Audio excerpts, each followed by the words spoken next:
देश में कोरोना के लगातार बढ़ रहे केस अब फिर से डराने लगे हैं। पिछले 24 घंटे में देश में कोरोना वायरस के 90,928 नए मामले सामने आए, तो वहीं 325 लोगों की कोरोना की वजह से जान भी गई है। ओमिक्रॉन वेरिएंट की बात करें तो देश में इसके केसों की संख्या बढ़कर 2,630 हो गई है। सबसे ज्यादा चौंकाने वाली बात यह है कि कोरोना की इस तीसरी लहर से बड़ी संख्या में डॉक्टर्स भी संक्रमित हो रही हैं। मुंबई, दिल्ली, कोलकाता, पटना, चंडीगढ़, लखनऊ और पटियाला में बड़ी संख्या में डॉक्टर्स और मेडिकल स्टाफ कोरोना पॉजिटिव पाया गया है। देश में अब तक 1,000 से ज्यादा डॉक्टर्स और मेडिकल स्टाफ संक्रमित हो चुका है। देखिए हमारी खास रिपोर्ट। भारत में पिछले 24 घंटे में कोरोना के 90,928 केस सामने आए हैं। देश में बुधवार की तुलना में 56.5% ज्यादा केस सामने आए। कोरोना की इस तीसरी लहर में बड़ी संख्या में डॉक्टर भी संक्रमित हो रहे हैं। कोरोना की तीसरी लहर में भी महाराष्ट्र सबसे ज्यादा संक्रमित है। महाराष्ट्र में पिछले 24 घंटे में 26,538 केस मिले। महाराष्ट्र में मुंबई सबसे संक्रमित शहर माना जा रहा है। ऐसे में मुंबई में बड़ी संख्या में डॉक्टर संक्रमित हुए हैं। यहाँ पिछले 3 दिन में अलग अलग अस्पतालों में 260 रेजिडेंट डॉक्टर संक्रमित हुए। गुरुवार को सियोन हॉस्पिटल में 30 रेजिडेंट डॉक्टर कोरोना पॉजिटिव मिले। चंडीगढ़ के पीजीआई में भी बड़ी संख्या में डॉक्टरों के संक्रमण के मामले सामने आए हैं। अब तक 146 डॉक्टर और मेडिकल स्टाफ संक्रमित मिला है। इसके कुछ और अस्पतालों में 50 डॉक्टर संक्रमित हुए हैं। ऐसे में यहाँ अब तक 196 डॉक्टर संक्रमित हो चुके हैं। वहीं झारखंड में भी कोरोना तेजी से फैला है। आलम यह है कि सूबे में सबसे बड़े सरकारी अस्पताल रिम्स में बुधवार को कोरोना के रिकॉर्ड केस मिले। यहां डॉक्टर्स और नर्स समेत 189 स्वास्थ्य कर्मी संक्रमित पाए गए। रिम्स में 1,493 लोगों के सैंपल्स की जांच की गई। इसमें से 245 लोगों की रिपोर्ट पॉजिटिव आई है।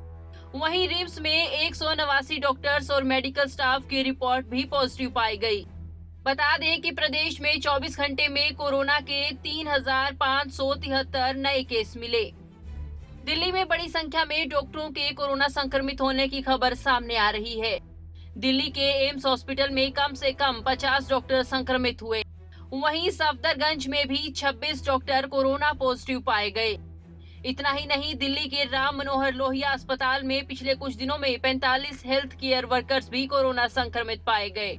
वहीं दिल्ली के हिंदू राव अस्पताल में करीब 20 डॉक्टर कोरोना की चपेट में आए हैं। लोकनायक हॉस्पिटल में 7 डॉक्टर संक्रमित हुए। वहीं बिहार के पटना में एनएमसीएच में लगातार डॉक्टर्स कोरोना पॉजिटिव मिल रहे हैं। मंगलवार को यहां 60 डॉक्टर संक्रमित मिले। इससे पहले सोमवार को यहां 133 डॉक्टर और मेडिकल स्टूडेंट के सैंपल्स लिए गए थे, जिसमें 72 लोग पॉजिटिव पाए गए थे। इससे पहले रविवार को 96 डॉक्टर और मेडिकल के स्टूडेंट संक्रमित मिले हैं। अब पटना के एनएमसीएच में 200 से ज्यादा डॉक्टर्स और मेडिकल स्टूडेंट पॉजिटिव हो गए हैं। डॉक्टर्स के संक्रमित होने से स्वास्थ्य विभाग में हड़कंप मचा हुआ है। पश्चिम बंगाल की राजधानी कोलकाता में भी डॉक्टरों के संक्रमित होने के मामले लगातार सामने आ रहे हैं। यहाँ एनआरएस अस्पताल में लगभग 70 डॉक्टर और नर्स कोरोना संक्रमित हुए। एनआरएस अस्पताल कोलकाता के बड़े सरकारी अस्पतालों में से एक है। इसके कोलकाता के चितरंजन शिशु सदन अस्पताल और कई दूसरे अस्पतालों में भी डॉक्टरों के संक्रमित होने के मामले लगातार सामने आ रहे हैं। एक तरफ जहां उत्तर प्रदेश में कोरोना के मामले तेजी से बढ़ रहे हैं, तो वहीं दूसरी ओर हॉस्पिटलों में भी संक्रमण फैल रहा है। लखनऊ के मेदांता अस्पताल में हाल ही में हुए टेस्ट में मेडिकल स्टाफ के 25 लोग कोरोना संक्रमित पाए गए। इन 25 लोगों में एक डॉक्टर, पैरामेडिकल स्टाफ भी शामिल है।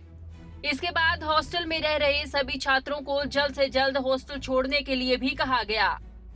पंजाब सरकार में कैबिनेट मंत्री राजकुमार वेरका ने इसकी पुष्टि की है।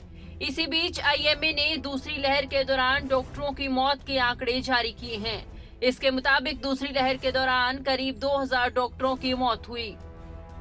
आईएमए का कहना है कि जनता में मृत्यु दर की तुलना में हेल्थ वर्कर्स में मृत्यु दर ज्यादा है।